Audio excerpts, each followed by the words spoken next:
It's not really a coincidence that many people have a tight hip flexors, including you.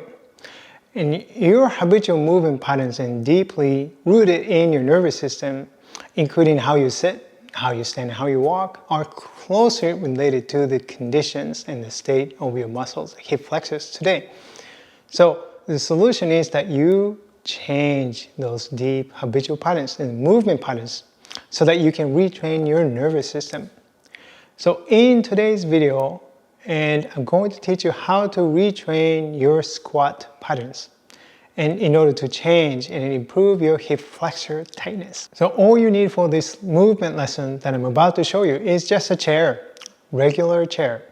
And I'm going to demonstrate the movement first, and I'd like you to watch my demonstration, listen carefully to my verbal guidance. And once you're done watching, and I would like you to rewind, and then it starts to actually listen to my verbal guidance. And without actually watching the screen with the eyes closed, I'd like you to pay attention to your body, really listen to your body, and so that you can sense your body and then how you're actually moving, and then how you can actually move and retrain your movement patterns from the inside. So let's get started. And go ahead and sit on the front of a chair with the feet and knees about the hip width apart and feet underneath your knees, and roll your pelvis a few times gently until find more than neutral place. And go ahead and lean forward and moving from the hips and keeping your back relatively straight, neutral. Lean your elbows on your thighs and go ahead and begin to shift your weight forward until your bottom, your hips, and begins to move away from a chair. So slowly take your time to shift your weight forward and then find a place where your hips and it begins to become lighter and then move away from the chair without using your strength and without using your momentum. So take your time to slowly shift your weight and find and allow your hips to lift away from the chair, keeping your back relatively straight, neutral. And then as your hips and begin to move away from the chair and let your arms go and dangle in the air. And then starting to direct your feet and move into the floor and then starting to extend through your hips. Now from your back, extending through your hips and complete extension through your hips. You should feel a little bit of lengthening and stretch through the front of your thighs. And then now you reverse the movements and starting to flex, hinging through the hips, lowering your hips back to the chair. I'm not relying on my leg strength to do that. I am working on and really paying attention to how to sequence the movement so that I can counterbalance myself and not relying on my leg strength to do that.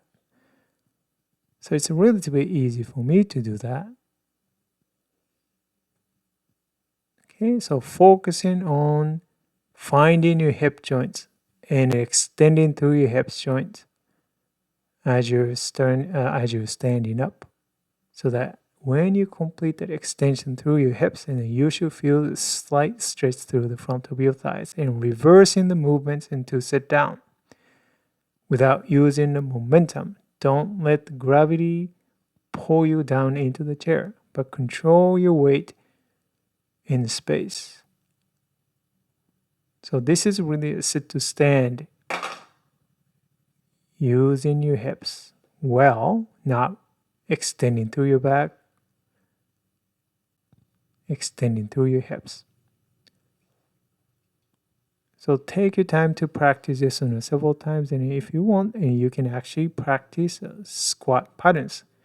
You can go all the way down into the squats. Same ideas, and pushing through your feet into the ground and then extending through your hips to stand up.